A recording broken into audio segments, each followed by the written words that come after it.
That is already convicted ಅಂತ. Convict ಅಂತ ತೀರ್ಮಾನ ಮಾಡುವಂಥದ್ದಕ್ಕೆ ಬರೋದಿಲ್ಲ. ಅದರಿಂದ ಸಣ್ಣ ವಿಚಾರವನ್ನು ದೊಡ್ಡ ಮಟ್ಟದಲ್ಲಿ ಬಿಂಬಿಸುವಂಥ ಕೆಲಸವನ್ನು ಮಾಡ್ತಾ ಇರುವಂಥದ್ದು ನಿಮಗೆ ಮಾನ ಮರ್ಯಾದೆ ಏನಾದರೂ ನಾಚಿಕೆ ಅನ್ನುವಂಥದ್ದು ಇದ್ದರೆ ಸುಮ್ಮನೆ ಇರಬೇಕು. ಅಭಿವೃದ್ಧಿ ವಿಚಾರವಾಗಿ ಮಾತಾಡಿ, ಕೇಂದ್ರದಿಂದ ಅನ್ಯಾಯ ಆಗಿರುವಂಥ ವಿಚಾರವಾಗಿ ಮಾತಾಡಿ, ಜನರು ಸಂಕಷ್ಟದ ಸಿಕ್ಕಾಕ್ಕೊಂಡು ಒದ್ದಾಡ್ತಾ ಇರುವಂಥದ್ರ ಬಗ್ಗೆ ಮಾತಾಡಿ. ಆ ಬೆಳಗಾಂ ಅಧಿವೇಶನ ಹೆಂಗೆ ನಡೆಸ್ಕೊಂಡ್ರೆ ಇನ್ನುವಂಥದ್ದು ಗೊತ್ತಿದೆ. ಇವತ್ತಿನ ದಿವಸ ಎಲ್ಲ ಈಗ ಬೆಳಗಾಮಲ್ಲಿ ನಾವು 100ನೇ ವರ್ಷದ ಅಧಿವೇಶನ, ಮಹಾತ್ಮ ಗಾಂಧಿಯವರು ಅವರ ಅಧಿವೇಶನ ಮಾಡಿದ್ದಂಥ 100ನೇ ವರ್ಷನ ಆಚರಣೆ ಮಾಡುವಂಥದ್ದಕ್ಕೆ ಪ್ರಚಾರ ಸಿಕ್ಬಿಡ್ತದೆ ಅನ್ನುವಂಥ ಉದ್ದೇಶದಿಂದ ಯಾರೋ ಮುನಿರತ್ನನ್ ಕೇಸನ್ನ ತಗೊಂಬಂದ್ರಿ ನಿನ್ನೆ ದಿವಸ. ಮೊಟ್ಟೆ ಹೊಡೆದಿರೋ ಕೇಸು. ಯಾರು ಮೊಟ್ಟೆ ಹೊಡೆದಿದ್ದು? ಯಾರು ಮುನಿರತ್ನ? ಯಾರು ರೀ? ಫಸ್ಟ್ ಅದನ್ನು ಹೇಳ್ರಿ. ನಿಮ್ಮ ಬಿ ಜೆ ಪಿಯವ್ರ godfather Munirathna is a criminal. Criminal cases ಇರುವಂಥದ್ದು, ಕ್ರಿಮಿನಲ್ ಇಂಟಿಮಿಡೇಷನ್ ಕೇಸ್ ಇದೆ, ಕ್ರಿಮಿನಲ್ ಕಾನ್ಸ್ಪಿರೇಸಿ ಇದೆ, ರೇಪ್ ಕೇಸ್ ಇದೆ, ವಾಯಾರಿಸಮ್ ಇದೆ, ಇಂಟೆನ್ಷನಲ್ ಇನ್ಸಲ್ಟ್ ಕೇಸ್ ಇದೆ, ಬ್ಲಾಕ್ ಮೇಲ್ ಇದೆ, IT ಆ್ಯಕ್ಟ್ ಕೇಸ್ ಇದೆ, ಅಟ್ರಾಸಿಟಿ ಕೇಸ್ ಇದೆ, ಜಾತಿ ನಿಂದನೆ ಕೇಸ್ಗಳಿದ್ದಾವೆ. ಆ ಕ್ಷೇತ್ರಕ್ಕೆ ಹೋದ್ರೆ ಹೊಡಿತಾರೆ, ಎಕ್ಕಡದಲ್ಲಿ ಹೊಡಿತಾರೆ ಮತದಾರರೇ. ಅದನ್ನು ತಪ್ಪಿಸ್ಕೊಳ್ಳೋಕ್ಕೋಸ್ಕರ ನೀವು ಇದೊಂದು ಡ್ರಾಮಾನ ಕ್ರಿಯೇಟ್ ಮಾಡುವಂಥ ಕೆಲಸವನ್ನು ನಿಮ್ಮ ಕಡೆಯಿಂದನೇ ಮೊಟ್ಟೆ ಹೊಡೆಸ್ಬಿಟ್ಟು, ಮೊಟ್ಟೆ ಒಳಗಡೆ ಕೆಮಿಕಲ್ ಇದೆ ಅಂತೀರ. ಮೊಟ್ಟೆನ ಅದು ಹೆಂಗ್ರಿ ಒಳಗಡೆ ಕೆಮಿಕಲ್ ಮಿಕ್ಸ್ ಆಯಿತು, ಮೊಟ್ಟೆ ಹೊಡೆದ ತಕ್ಷಣ ಪೀಸ್ ಆಗೋತದೆ ಮೊಟ್ಟೆ. ಅಂದರೆ ಮೊಟ್ಟೆ ಹೊಡೆದ ತಕ್ಷಣ ಪೀಸ್ ಆಗ್ಬಿಡ್ತದಾ? ಅದು ಮೊಟ್ಟೆ ಆಕಾರದ ಒಂದು ವ್ಯವಸ್ಥೆಯನ್ನು ನೀವೇ ನಿರ್ಮಾಣ ಮಾಡಿಕೊಂಡು ಅವನು ಮೊಟ್ಟೆ ಇನ್ನೇನು ಬಂದು ಬೀಳೋದಕ್ಕಿಂತ ಮುಂಚೆನೇ ಆಸಿಡ್ ದಾಳಿ ಅಂತಾನೆ ಒಬ್ಬ, ಅದ್ಯಾರೋ ಪಕ್ಕದಲ್ಲಿದ್ದು. ಅವೆಲ್ಲ ತನಿಖೆ ಆಗ್ತದೆ. ಏನು ಅಷ್ಟೊಂದು ಈಸಿಯಾಗಿ ಸುಮ್ಮನೆ ಬಿಡೋದಿಲ್ಲ. ನಿಮ್ಮ ಯೋಗ್ಯತೆ ಏನು? ಮುನಿರತ್ನ ಯೋಗ್ಯತೆ ಏನು? Is most criminal fellow. ಅಂಥವರೆಲ್ಲ ರಾಜಕಾರಣದಲ್ಲಿರುವಂಥದ್ದು ದೊಡ್ಡ ದುರಂತದ ಸಂಗತಿ. ದಲಿತರನ್ನ ನೇರವಾಗಿ ಅಟ್ರಾಸಿಟಿ ಇದನ್ನು ಜಾತಿ ನಿಂದನೆ ಮಾಡಿರುವಂಥ ವ್ಯಕ್ತಿ, ಒಕ್ಕಲಿಗರ ಹೆಣ್ಣು ಮಕ್ಕಳನ್ನು ಮಂಚಕ್ಕೆ ಕರೆದಂಥ ವ್ಯಕ್ತಿ. ಅಲ್ಲಿನ ಹಿಂದಿನ ಪಾಪ ಹೆಣ್ಣುಮಗಳು ಒಬ್ಳು 2 ಸರಿ 3 ಸರಿ ವಿರುದ್ಧ ಫೈಟ್ ಮಾಡಿ ಕೊನೆಯ ಮೊಮೆಂಟಲ್ಲಿ ಲಾಸ್ಟ್ ಟೈಮು ಬರೀ 3,000 4,000 ಹಂತದಲ್ಲಿ ಸೋತಿರುವಂಥದ್ದು. ಭಾಳ ದೊಡ್ಡ ಫ್ಯಾಮಿಲಿ ಅವ್ರದ್ದು. ಹನುಮಂತರಾಯಪ್ಪ ಅವ್ರ ಮಗಳು ಕುಸುಮ ಅವರೆಲ್ಲ ಜೆಂಟ್ಲ್ಮನ್ ಫ್ಯಾಮಿಲಿ. ಅವರು ನಿಂತರ ಥರ್ಡ್ ರೇಟೆಡ್ ಫ್ಯಾಮಿಲಿ ಅಲ್ಲ. ಅವ್ರ ವಿರುದ್ಧ ಮಾತಾಡುವಂಥದ್ದು, ಈ ಆಪಾದನೆ ತಗೊಂಡೋಗಿ DK ಅವ್ರ ಹತ್ರ, DK ಸುರೇಶ್ ಬಗ್ಗೆ, ಸುರೇಶ್ ಮೇಲೆ ಹಾಕುವಂಥದ್ದು, DK ಶಿವಕುಮಾರ್ ಬಗ್ಗೆ ಹಾಕುವಂಥದ್ದು ಇದೆಯಲ್ಲ, ಅದನ್ನು ಉತ್ತೇಜನ ಮಾಡುವಂಥ ಕೆಲಸವನ್ನು BJPಯವರು ಮಾಡ್ತಾವ್ರಲ್ಲ. ಪಾಪ ಎಲ್ಲಿ ತಲೆಗಾಯ ಆಗುತ್ತೋ ಅಲ್ಲೆಲ್ಲ ಆ ಭಾಗದ ಸಂಸದರು ಡಾಕ್ಟರ್ ಮಂಜುನಾಥ್ ಅವರು ಓದ್ತಾರೆ, ಸ್ಟೆಥೋಸ್ಕೋಪ್ ಹಿಡಿತಾರೆ. ಅವ್ರು ಆರ್ಟ್ ಸ್ಪೆಷಲಿಸ್ಟು ಅಂತ ನಾನು ಅನ್ಕೊಂಡಿದ್ದೆ. ಪಾಪ ತಲೆ ನೋಡ್ತಾರೆ, ಗಾಯ ಆಗಿದೆ ಅಂತಾರೆ, ಕೂದಲು ಸುಟ್ಟೋಗಿದೆ ಅಂತಾರೆ. ಮೊಟ್ಟೆ ಹೊಡೆದ್ರೆ ಕೂದಲು ಸುಟ್ಟೋಗ್ತದ? ಅದೆಲ್ಲ ಪಾರ್ಲಿಮೆಂಟಲ್ಲಿ ಅವನ ಯಾರೊಬ್ಬ ಖರ್ಚಿಪ್ಪಿಗೆ ಇಟ್ಕೊಂಡು ಖರ್ಚಿಪ್ ಎತ್ತೇವಲ್ಲ ಅಂತಾನೆ. ಕೆಂಪುಗೆ ಅನ್ನೋದು ಕಾಣ್ತದಂತ ನಾನು ಹುಡುಕಿ ನೋಡ್ತೀನಿ. ಬರೀ ಖರ್ಚಿಪ್ ಇಟ್ಕೊಂಡ್ರೆ ಮಾತ್ರ ಕಾಣ್ತದೆ. ಇದು ಎಂಥ ದುರಂತ ಇದು. ಪಾಪ ಇಲ್ಲೂ ಅಷ್ಟೇ ಡಾಕ್ಟರ್ ಮಂಜುನಾಥ್ ಅವರು ಹಾಸ್ಪಿಟ್ಲಿಗೆ ಹೋದಾಗ ಚೆಕ್ ಮಾಡಿ ಅವ್ರದ್ದೊಂದು ಬಾಕ್ಸ್ ಐಟಮು. ಅಯ್ಯೋ ಎಲ್ಲಿರ್ತಾರೋ ಪಾಪ ಬಂದ್ಬಿಡ್ತಾರೆ, ಪಟ್ ಅಂತ ಬರ್ತಾರೆ. ಹಾರ್ಟ್ ಚೆಕ್ ಮಾಡೋಕ್ಕೋ ಏನು ಚೆಕ್ ಮಾಡೋಕ್ಕೋ ಬರ್ತಾರೆ. ಇದು ಮುನಿರತ್ನ ನಾಟಕ. ಇದು ನಾಟಕ ಅವೆಲ್ಲ ನಡೆಯಲ್ಲ. ಮುನಿರತ್ನ ನೀನೊಬ್ಬ ಕ್ರಿಮಿನಲ್ಲು, ನೀನೊಬ್ಬ ರೇಪಿಸ್ಟು. ನಿನ್ನೊಂಥವ್ರನ್ನೆಲ್ಲ ಅಲ್ಲಿ ಆ ಕ್ಷೇತ್ರದ ಜನಗಳು ಗೆಲ್ಸೋರಲ್ಲ. ಅದೇ ದೊಡ್ಡ ಅವಮಾನ ಅವ್ರಿಗೆ, ದೊಡ್ಡ ದುರಂತ ಅವಮಾನ. ಅದರಿಂದ ಅವ್ರನ್ನ ಡಿಫೆಂಡ್ ಮಾಡಿಕೊಂಡು ಈ ವಿರೋಧ ಪಕ್ಷ ನಾಯಕ ಅಂತ ಒಬ್ಬ ಇದನ್ನಲ್ಲ, ಯಾರೋ ಅಶೋಕ್ ಅಂತ. ಅಯ್ಯೋ, ದಿನ ಬೆಳಿಗ್ಗೆ ಎದ್ದು ಬರೀ BJPಯವ್ರನ್ನ, ಕಾಂಗ್ರೆಸ್ನವ್ರನ್ನ, ಸಿದ್ದರಾಮಯ್ಯನವ್ರನ್ನ, DK ಶಿವಕುಮಾರ್ನ ಬೈಯುವಂಥದ್ದೊಂದು ಬಿಟ್ಟರೆ ಬೇರೆ ಏನೂ ನಾವು ನೋಡ್ತಾ ಇಲ್ಲ. ಅದಲ್ಲದೇನೆ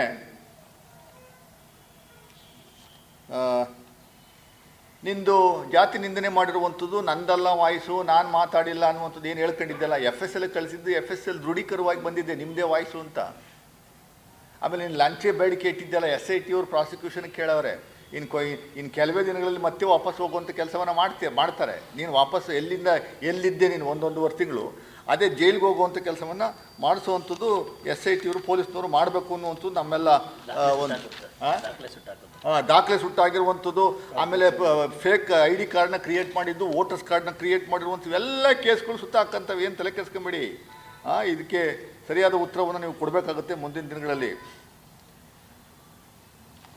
ಆ CT ರವಿ ಎಂಥ ದುರಂತ ಸ್ವಾಮಿ. ಆ CT ರವಿಗೆ ಏನೋ ಮಾನ ಮರ್ಯಾದೆ ಇದ್ದರೆ ಅಂಥವನ್ನ ತಲೆ ಮೇಲೆ ಹೊತ್ಕೊಂಡು ಮೆರೆಸ್ತಾ ಇದ್ದೀರಲ್ಲ. CT ರವಿ ಮೂಲಕ ವಿಜಯೇಂದ್ರ ಅವ್ರನ್ನ ತೆಗೆಯುವಂಥದ್ದಕ್ಕೆ ಎಲ್ಲ ಪ್ರಯತ್ನವನ್ನು ಮಾಡಿ ಸಕ್ಸಸ್ಸನ್ನು ಕಾಣ್ತಾ ಇದ್ದೀರಿ. ನನಗಿರುವಂಥ ಮಾಹಿತಿ ಪ್ರಕಾರ 100ಕ್ಕೂ 100ರಷ್ಟು ಜನವರಿ ಎಂಡ್ ಒಳಗಡೆ ವಿಜಯೇಂದ್ರನ ತೆಗಿತಾರೆ ಅಂತ. ಅದಕ್ಕೆ ಇವೆಲ್ಲ ಒಂದು ಸೃಷ್ಟಿಸಿ ವಿಜಯೇಂದ್ರ ತೆಗಿಬೇಕು ಅನ್ನೋದು ಆಯಿತು. ದಯಮಾಡಿ ಪ್ರಹ್ಲಾದ್ ಜೋಶಿ ಅವರೇ, Pralhad Joshi is a big joker. ಒಬ್ಬ ಜೋಕರ್. ಅವರು ಯೂನಿಯನ್ ಮಿನಿಸ್ಟರ್ ರೀತಿಯಲ್ಲಿ ನಡ್ಕತಾನೇ ಇಲ್ಲ. ದಿನ ಬೆಳಗ್ಗೆ ಎದ್ದು ಬಾಯಿಗೆ ಬಂದಂಗೆಲ್ಲ ಪ್ರತಿಯೊಂದಕ್ಕೂ ರಸ್ತೆ, ಮೈಸೂರಿನ ರಸ್ತೆ, ಸಿದ್ದರಾಮಯ್ಯನವರ ಹೆಸರಲ್ಲಿ ರಸ್ತೆ, ಅದಕ್ಕೂ ರಿಯಾಕ್ಟ್ ಮಾಡೋದು. ಇಡೀ ದೇಶದ ಮಂತ್ರಿ ಎನ್ನುವಂಥದ್ದೇ ಮರ್ತುಬಿಟ್ಟು 24/7 ಇಲ್ಲೇ ಕರ್ನಾಟಕದಲ್ಲಿ ಇರ್ತಾರೆ. ಅವ್ರಿಗೇನು ಕೆಲಸ ಕೊಟ್ಟಿಲ್ವೋ ಏನೋ ಗೊತ್ತಿಲ್ಲ. ಅದ್ಯಾವುದೋ ಫುಡ್ ಆ್ಯಂಡ್ ಸಿವಿಲ್ ಕೊಟ್ಟವ್ರೆ, ಫುಡ್ ಆ್ಯಂಡ್ ಸಿವಿಲ್ಸ್ ಎಲ್ಲ ಬರೀ IAS ಆಫೀಸರ್ಸೇ ನೋಡ್ಕೊತಾವ್ರೆ ಅಂತ ಕಾಣಿಸುತ್ತೆ. ಇವರೇ ಬರೀ ಸೆಷನ್ ಇದ್ದ ಮಾತ್ರ ಅಲ್ಲಿ ಹೋಗುವಂಥ ಕೆಲಸ. ದಿನ ಬೆಳಗ್ಗೆ ಇದ್ರೆ ಮಾಧ್ಯಮದ ಮುಂದೆ ಬರೋದು, ಸಿದ್ದರಾಮಯ್ಯನವ್ರನ್ನ ಬೈಯೋದು, ಇನ್ನೊಬ್ಬರನ್ನ ಬೈಯೋದು, ಮತ್ತೊಬ್ಬರನ್ನ ಬೈಯೋದು. ಗಾಂಧಿಯವ್ರನ್ನ ನಕಲಿ ಗಾಂಧಿ ಅಂತೀಯ ನೀನು? ಮಾನ ಮರ್ಯಾದೆ ಇಲ್ವ? ನಾಚಿಕೆ ಆಗಲ್ಲ ನಿಮಗೆ? ಗಾಂಧಿಯವ್ರನ್ನ, ಮಹಾತ್ಮ ಗಾಂಧಿ ಇದನ್ನು ಸೆಂಟನರಿ ಸೆಲೆಬ್ರೇಷನ್ಸ್ನ ನಾವು ಅವರ ವಹಿಸ್ಕೊಂಡಿದ್ದಂಥ ಸಮಾವೇಶನ ನಾವು ಸೆಂಟನರಿಯಾಗಿ 100 ವರ್ಷದ ಇದನ್ನು ಸೆಲೆಬ್ರೇಟ್ ಮಾಡ್ತಾ ಇರಬೇಕಾದ್ರೆ ಮಹಾತ್ಮ ಗಾಂಧಿನೇ ನಕಲಿ ಗಾಂಧಿ ಅಂತ ಬೈಯುವಂಥ ಕೆಲಸವನ್ನು ಮಾಡ್ತಿರಲ್ಲ ನೀವು. ಮಹಾತ್ಮ ಗಾಂಧಿಗೆ ಎಲ್ಲಿದೆ ನಿಮ್ಮ ಹತ್ರ ರೆಸ್ಪೆಕ್ಟು? ನಾಥುರಾಮ್ ಗೋಡ್ಸೆಗಿದೆ ಅಷ್ಟೇ. ಗೋಡ್ಸೆಗೆ ನೀವು ಪೂಜಿಸ್ತೀರಿ, ಅವನ್ನ ಇದು ಮಾಡುವಂಥ ಕೆಲಸವನ್ನು ಮಾಡ್ತೀರಿ. ಒಳ್ಳೆದು ಜೋಕರ್ ಥರ ಮಾತಾಡ್ತೀರಿ. ಜನಗಳು ಅಸಹ್ಯ ಪಡ್ತಾವ್ರೆ ನೀವು ಮಾತಾಡುವಂಥದ್ದು ನೋಡಿದ್ರಿ. ಯಾವುದನ್ನ ಒಂದು ಯೂನಿಯನ್ ಮಿನಿಸ್ಟರ್ ಆದಮೇಲೆ ಅದಕ್ಕೊಂದು ಘನತೆ ಗೌರವ ಬೇಕಲ್ವ? ಏನಾದರೂ ನಿಜಾಂಶ ಅಟ್ಲೀಸ್ಟ್ ಒಂದು 10% ಅದು ನಿಜಾಂಶ ಇರಬೇಕಲ್ಲ. 100ಕ್ಕೆ 100ರಷ್ಟು ಸುಳ್ಳು ಹೇಳುವಂಥ ಕೆಲಸವನ್ನು ಪ್ರವೃತ್ತಿಯನ್ನು ನಿರ್ಮಾಣ ಮಾಡ್ಕೊಂಡಿದ್ದೀರಿ. ಈ ರಾಜ್ಯದಲ್ಲಿ ಅಶಾಂತಿ ಸೃಷ್ಟಿ ಮಾಡಬೇಕು, ಜನಗಳ ದಿಕ್ಕು ತಪ್ಪಿಸ್ಬೇಕು, ಜನಗಳಿಗೆ ಬೇರೆ ದಿಕ್ಕಿನಲ್ಲಿ ತಗೊಂಡು ಹೋಗ್ಬೇಕು, ಎಂಟರ್ಟೈನ್ಮೆಂಟ್ ಕೊಡಬೇಕು, ಮಾಧ್ಯಮಗಳಿಗೆ ಸುಮ್ಮನೆ ದಿನ ಬೆಳಗ್ಗೆ ಇದ್ದರೆ ಒಂದಷ್ಟು ಮಾಹಿತಿಯನ್ನು ಕೊಡುವಂಥ ಸುಳ್ಳು ಮಾಹಿತಿಗಳನ್ನ ಕೊಡುವಂಥ ಕೆಲಸವನ್ನು ನೀವು ಮಾಡ್ತಾ ಇರುವಂಥದ್ದು ಜನರಿಗೆಲ್ಲ ಗೊತ್ತಾಗ್ತಾ ಇದೆ. 3 ಉಪಚುನಾವಣೆದ ರಿಸಲ್ಟ್ ಏನಾಯಿತು ಅನ್ನುವಂಥದ್ದು ನೋಡಲಿಲ್ವ ನೀವು? ಮುಂದಿನ ದಿನಗಳಲ್ಲಿ ಅದೇ ರಿಪೀಟ್ ಆಗುತ್ತೆ ಕರ್ನಾಟಕದಲ್ಲಿ, ಇಡೀ ದೇಶದಲ್ಲಿ. ಅಂಬೇಡ್ಕರ್ನ ಬೈದಿದ್ದು ಅಮಿತ್ ಶಾ ಅವ್ರನ್ನ, ಆ ವಿಚಾರನ ಮರೆಸಬೇಕು ಅನ್ನುವಂಥ ಉದ್ದೇಶದಿಂದ ಅಲ್ಲಲ್ಲೇ ಬೇರೆ ರೀತಿಯಲ್ಲಿ ಡೈವರ್ಟ್ ಮಾಡುವಂಥ ಒಂದು ಅಟೆನ್ಷನ್ ಇಟ್ಕೊಂಡಿದ್ದೀರಿ. 100ಕ್ಕೆ 100ರಷ್ಟು ಸಮಾವೇಶ ಆದ ಮೇಲೆ, ನಮ್ಮ ಅಧಿವೇಶನದ ಬೆಳಗಾಂ ಕಾರ್ಯಕ್ರಮ ಮುಗಿದ ಮೇಲೆ ಬೀದಿಗೂ ಹಳ್ಳಿಗೂ ಹೋಗ್ತೀವಿ ನಾವು. ಅಂಬೇಡ್ಕರ್ ಬಗ್ಗೆ ತುಚ್ಛವಾಗಿ ಅಮಿತ್ ಶಾ ಅವರು ಮಾತಾಡಿರುವಂಥದ್ದಕ್ಕೆ ಅವ್ರನ್ನ ರಿಸೈನ್ ಮಾಡಬೇಕು, BJP ಮೈಂಡ್ ಸೆಟ್ ಏನು, ಅವ್ರ ಇನ್ನರ್ ಅಜೆಂಡಾ ಏನು ಅನ್ನುವಂಥದ್ದನ್ನ ಹಳ್ಳಿಗೂ ಹೋಗಿ ನಾವು ಪ್ರಚಾರ ಮಾಡ್ತೀವಿ. ಬರೀ ದಲಿತರಿಗೆ ಸೀಮಿತವಾಗಿರುವಂಥ ಇವರು ಡಾಕ್ಟರ್ ಅಂಬೇಡ್ಕರ್ ಅಲ್ಲ, ಪ್ರತಿಯೊಬ್ಬರಿಗೂ ಇವತ್ತಿನ ದಿವಸ ನಾವೆಲ್ಲ ಬದುಕ್ತಾ ಇದ್ದೀವಿ, ನೆಮ್ಮದಿಯಿಂದ ಬದುಕ್ತಾ ಇದ್ದೀವಿ ದೇಶದಲ್ಲಿ ಅಂದರೆ ಅಂಬೇಡ್ಕರ್ ಕೊಟ್ಟಂಥ ಸಂವಿಧಾನ ಇದು. ಅವ್ರ ವಿರುದ್ಧ ಬಹಳ ತುಚ್ಛವಾಗಿ ಮಾತಾಡಿ ನಿಮ್ಮ ಯೋಗ್ಯತೆ ಒಂದೇ ಒಂದು ಕ್ಷಮೆ ಕೇಳಲಿಲ್ವಲ್ಲ ನೀವು? ಅದನ್ನೇ ಬೇರೆ ರೀತಿ ಆರ್ಗ್ಯೂ ಮಾಡಿಕೊಂಡು, ಡಿಬೇಟ್ ಮಾಡಿಕೊಂಡು ಅದನ್ನೇ ಸಮರ್ಥಿಸ್ಕೊಳ್ಳುವಂಥ ಕೆಲಸವನ್ನು ಮಾಡ್ತಾ ಇರುವಂಥದ್ದು ನಾಚಿಕೆ ಆಗಬೇಕು ನಿಮಗೆ, ನಾಚಿಕೆ ಆಗಬೇಕು. ಸೊ ಅದರಿಂದ ನಾನು ಆ ಲಿಂಗಾಯತ ವೀರಶೈವ ಲಿಂಗ, ಆ CT ರವಿ, ಎಂಥ ದುರಂತ ಸ್ವಾಮಿ. ಆ CT ರವಿಗೆ ಏನೋ ಮಾನ ಮರ್ಯಾದೆ ಇದ್ದರೆ ಅಂಥವನ್ನ ತಲೆ ಮೇಲೆ ಹೊತ್ಕೊಂಡು ಮೆರೆಸ್ತಾ ಇದ್ದೀರಲ್ಲ. CT ರವಿ ಮೂಲಕ ವಿಜಯೇಂದ್ರ ಅವ್ರನ್ನ ತೆಗೆಯುವಂಥದ್ದಕ್ಕೆ ಎಲ್ಲ ಪ್ರಯತ್ನವನ್ನು ಮಾಡಿ ಸಕ್ಸಸ್ಸನ್ನು ಕಾಣ್ತಾ ಇದ್ದೀರಿ. ನನಗಿರುವಂಥ ಮಾಹಿತಿ ಪ್ರಕಾರ 100ಕ್ಕೆ 100ರಷ್ಟು ಜನವರಿ ಎಂಡ್ ಒಳಗಡೆ ವಿಜಯೇಂದ್ರನ ತೆಗಿತಾರೆ ಅಂತ. ಅದಕ್ಕೆ ಇವೆಲ್ಲ ಒಂದು ಸೃಷ್ಟಿಸಿ ವಿಜಯೇಂದ್ರ ತೆಗಿಬೇಕು ಅನ್ನೋದು ಆಯಿತು. ದಯಮಾಡಿ ಪ್ರಹ್ಲಾದ್ ಜೋಶಿ ಅವರೇ, Pralhad Joshi is a big joker. ಒಬ್ಬ ಜೋಕರ್. ಅವರು ಯೂನಿಯನ್ ಮಿನಿಸ್ಟರ್ ರೀತಿಯಲ್ಲಿ ನಡ್ಕತಾನೇ ಇಲ್ಲ. ದಿನ ಬೆಳಗ್ಗೆ ಎದ್ದು ಬಾಯಿಗೆ ಬಂದಂಗೆಲ್ಲ ಪ್ರತಿಯೊಂದಕ್ಕೂ ರಸ್ತೆ, ಮೈಸೂರಿನ ರಸ್ತೆ, ಸಿದ್ದರಾಮಯ್ಯನವರ ಹೆಸರಲ್ಲಿ ರಸ್ತೆ, ಅದಕ್ಕೂ ರಿಯಾಕ್ಟ್ ಮಾಡೋದು. ಇಡೀ ದೇಶದ ಮಂತ್ರಿ ಎನ್ನುವಂಥದ್ದೇ ಮರ್ತುಬಿಟ್ಟು 24/7 ಇಲ್ಲೇ ಕರ್ನಾಟಕದಲ್ಲಿ ಇರ್ತಾರೆ. ಅವ್ರಿಗೇನು ಕೆಲಸ ಕೊಟ್ಟಿಲ್ವೋ ಏನೋ ಗೊತ್ತಿಲ್ಲ. ಅದ್ಯಾವುದೋ ಫುಡ್ ಆ್ಯಂಡ್ ಸಿವಿಲ್ ಕೊಟ್ಟವ್ರೆ, ಫುಡ್ ಆ್ಯಂಡ್ ಸಿವಿಲ್ಸ್ ಎಲ್ಲ ಬರೀ IAS ಆಫೀಸರ್ಸೇ ನೋಡ್ಕೊತಾವ್ರೆ ಅಂತ ಕಾಣಿಸುತ್ತೆ. ಇವರೇ ಬರೀ ಸೆಷನ್ ಇದ್ದ ಮಾತ್ರ ಅಲ್ಲಿ ಹೋಗುವಂಥ ಕೆಲಸ. ದಿನ ಬೆಳಗ್ಗೆ ಇದ್ರೆ ಮಾಧ್ಯಮದ ಮುಂದೆ ಬರೋದು, ಸಿದ್ದರಾಮಯ್ಯನವ್ರನ್ನ ಬೈಯೋದು, ಇನ್ನೊಬ್ಬರನ್ನ ಬೈಯೋದು, ಮತ್ತೊಬ್ಬರನ್ನ ಬೈಯೋದು. ಗಾಂಧಿಯವ್ರನ್ನ ನಕಲಿ ಗಾಂಧಿ ಅಂತೀಯ ನೀನು? ಮಾನ ಮರ್ಯಾದೆ ಇಲ್ವ? ನಾಚಿಕೆ ಆಗಲ್ಲ ನಿಮಗೆ? ಗಾಂಧಿಯವ್ರನ್ನ, ಮಹಾತ್ಮ ಗಾಂಧಿ ಇದನ್ನು ಸೆಂಟನರಿ ಸೆಲೆಬ್ರೇಷನ್ಸ್ನ ನಾವು ಅವರ ವಹಿಸ್ಕೊಂಡಿದ್ದಂಥ ಸಮಾವೇಶನ ನಾವು ಸೆಂಟನರಿಯಾಗಿ 100 ವರ್ಷದ ಇದನ್ನು ಸೆಲೆಬ್ರೇಟ್ ಮಾಡ್ತಾ ಇರಬೇಕಾದ್ರೆ ಮಹಾತ್ಮ ಗಾಂಧಿನೇ ನಕಲಿ ಗಾಂಧಿ ಅಂತ ಬೈಯುವಂಥ ಕೆಲಸವನ್ನು ಮಾಡ್ತಿರಲ್ಲ ನೀವು. ಮಹಾತ್ಮ ಗಾಂಧಿಗೆ ಎಲ್ಲಿದೆ ನಿಮ್ಮ ಹತ್ರ ರೆಸ್ಪೆಕ್ಟು? ನಾಥುರಾಮ್ ಗೋಡ್ಸೆಗಿದೆ ಅಷ್ಟೇ. ಗೋಡ್ಸೆಗೆ ನೀವು ಪೂಜಿಸ್ತೀರಿ, ಅವನ್ನ ಇದು ಮಾಡುವಂಥ ಕೆಲಸವನ್ನು ಮಾಡ್ತೀರಿ. ಒಳ್ಳೆದು ಜೋಕರ್ ಥರ ಮಾತಾಡ್ತೀರಿ. ಜನಗಳು ಅಸಹ್ಯ ಪಡ್ತಾವ್ರೆ ನೀವು ಮಾತಾಡುವಂಥದ್ದು ನೋಡಿದ್ರಿ. ಯಾವುದನ್ನ ಒಂದು ಯೂನಿಯನ್ ಮಿನಿಸ್ಟರ್ ಆದಮೇಲೆ ಅದಕ್ಕೊಂದು ಘನತೆ ಗೌರವ ಬೇಕಲ್ವ? ಏನಾದರೂ ನಿಜಾಂಶ ಅಟ್ಲೀಸ್ಟ್ ಒಂದು 10% ಅದು ನಿಜಾಂಶ ಇರಬೇಕಲ್ಲ. 100ಕ್ಕೆ 100ರಷ್ಟು ಸುಳ್ಳು ಹೇಳುವಂಥ ಕೆಲಸವನ್ನು ಪ್ರವೃತ್ತಿಯನ್ನು ನಿರ್ಮಾಣ ಮಾಡ್ಕೊಂಡಿದ್ದೀರಿ. ಈ ರಾಜ್ಯದಲ್ಲಿ ಅಶಾಂತಿ ಸೃಷ್ಟಿ ಮಾಡಬೇಕು, ಜನಗಳ ದಿಕ್ಕು ತಪ್ಪಿಸ್ಬೇಕು, ಜನಗಳಿಗೆ ಬೇರೆ ದಿಕ್ಕಿನಲ್ಲಿ ತಗೊಂಡು ಹೋಗ್ಬೇಕು, ಎಂಟರ್ಟೈನ್ಮೆಂಟ್ ಕೊಡಬೇಕು, ಮಾಧ್ಯಮಗಳಿಗೆ ಸುಮ್ಮನೆ ದಿನ ಬೆಳಗ್ಗೆ ಇದ್ದರೆ ಒಂದಷ್ಟು ಮಾಹಿತಿಯನ್ನು ಕೊಡುವಂಥ ಸುಳ್ಳು ಮಾಹಿತಿಗಳನ್ನ ಕೊಡುವಂಥ ಕೆಲಸವನ್ನು ನೀವು ಮಾಡ್ತಾ ಇರುವಂಥದ್ದು ಜನರಿಗೆಲ್ಲ ಗೊತ್ತಾಗ್ತಾ ಇದೆ. 3 ಉಪಚುನಾವಣೆದ ರಿಸಲ್ಟ್ ಏನಾಯಿತು ಅನ್ನುವಂಥದ್ದು ನೋಡಲಿಲ್ವ ನೀವು? ಮುಂದಿನ ದಿನಗಳಲ್ಲಿ ಅದೇ ರಿಪೀಟ್ ಆಗುತ್ತೆ ಕರ್ನಾಟಕದಲ್ಲಿ, ಇಡೀ ದೇಶದಲ್ಲಿ. ಅಂಬೇಡ್ಕರ್ನ ಬೈದಿದ್ದು ಅಮಿತ್ ಶಾ ಅವ್ರನ್ನ ಆ ವಿಚಾರನ ಮರೆಸ್ಬೇಕು ಅನ್ನುವಂಥ ಉದ್ದೇಶದಿಂದ ಅಲ್ಲಲ್ಲಲ್ಲೇ ಬೇರೆ ರೀತಿಯಲ್ಲಿ ಡೈವರ್ಟ್ ಮಾಡೋವಂಥ ಒಂದು ಅಟೆನ್ಷನ್ ಇಟ್ಕೊಂಡಿದ್ದೀರಿ. 100ಕ್ಕೆ 100ರಷ್ಟು ಸಮಾವೇಶ ಆದ ಮೇಲೆ ನಮ್ಮ ಅಧಿವೇಶನದ ಬೆಳಗಾಂ ಕಾರ್ಯಕ್ರಮ ಮುಗಿದ ಮೇಲೆ ಬೀದಿಗೂ ಹಳ್ಳಿಗೂ ಹೋಗ್ತೀವಿ ನಾವು. ಅಂಬೇಡ್ಕರ್ ಬಗ್ಗೆ ತುಚ್ಛವಾಗಿ ಅಮಿತ್ ಶಾ ಅವರು ಮಾತಾಡಿರುವಂಥದ್ದಕ್ಕೆ ಅವ್ರನ್ನ ರಿಸೈನ್ ಮಾಡಬೇಕು, BJP ಮೈಂಡ್ ಸೆಟ್ ಏನು, ಅವ್ರ ಇನ್ನರ್ ಅಜೆಂಡಾ ಏನು ಅನ್ನುವಂಥದ್ದನ್ನ ಹಳ್ಳಿಗೂ ಹೋಗಿ ನಾವು ಪ್ರಚಾರ ಮಾಡ್ತೀವಿ. ಬರೀ ದಲಿತರಿಗೆ ಸೀಮಿತವಾಗಿರುವಂಥ ಯಾರೇಂದ್ರ ಇವರು ಡಾಕ್ಟರ್ ಅಂಬೇಡ್ಕರ್ ಅಲ್ಲ, ಪ್ರತಿಯೊಬ್ಬರಿಗೂ ಇವತ್ತಿನ ದಿವಸ ನಾವೆಲ್ಲ ಬದುಕ್ತಾ ಇದ್ದೀವಿ, ನೆಮ್ಮದಿಯಿಂದ ಬದುಕ್ತಾ ಇದ್ದೀವಿ ದೇಶದಲ್ಲಿ ಅಂದರೆ ಅಂಬೇಡ್ಕರ್ ಕೊಟ್ಟಂಥ ಸಂವಿಧಾನ ಇದೆ. ಅವ್ರ ವಿರುದ್ಧ ಬಹಳ ತುಚ್ಛವಾಗಿ ಮಾತಾಡಿ ನಿಮ್ಮ ಯೋಗ್ಯತೆಗೆ ಒಂದೇ ಒಂದು ಕ್ಷಮೆ ಕೇಳಲಿಲ್ವಲ್ಲ ನೀವು.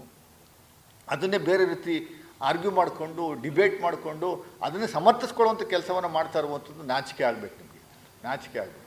ಸೊ ಅದರಿಂದ ನಾನು ಆ ಲಿಂಗಾಯತ ವೀರಶೈವ ಲಿಂಗಾಯತ ಸಮುದಾಯದಲ್ಲಿ ಮನವಿ ಮಾಡ್ಕೋತೀನಿ, ನಿಮ್ಮ ಹೆಣ್ಣುಮಗಳು ಪಂಚಮಶಾಲಿ ದೊಡ್ಡ ಸಂಖ್ಯೆಯಲ್ಲಿರುವಂಥ ಒಂದು ಸಮುದಾಯದ ಹೆಣ್ಣುಮಗಳು, ಅವ್ರು ಕಾಂಗ್ರೆಸ್ನವರು ಮತ್ತವನು ಬಿಟ್ಬಿಡ್ರಿ. ಎಲ್ಲಿ ಆ ಮೃತ್ಯುಂಜಯ ಸ್ವಾಮೀಜಿ, ಮೃತ್ಯುಂಜಯ ಸ್ವಾಮಿಯವರೇ, ಸಿದ್ದರಾಮಯ್ಯನವರ ವಿರುದ್ಧ ದ್ವೇಷ ತೀರಿಸ್ಕೊಳ್ಳೋದು ಒಂದು ಕಡೆ ಇರಲಿ, ನಿಮ್ಮ ಜಾತಿಯ ಹೆಣ್ಣು ಮಗಳಿಗೆ ಈ ರೀತಿ ಒಂದು ಪದವನ್ನು ಉಪಯೋಗಿಸಿರುವಂಥದ್ದು ಏನೂ ಗೊತ್ತಿಲ್ಲದೆ ಇರೋದ್ರಲ್ಲಿ ಬಾಯಿ ಮುಚ್ಕೊಂಡು ಸುಮ್ಮನಿದಿರಲ್ಲ ಸ್ವಾಮಿ.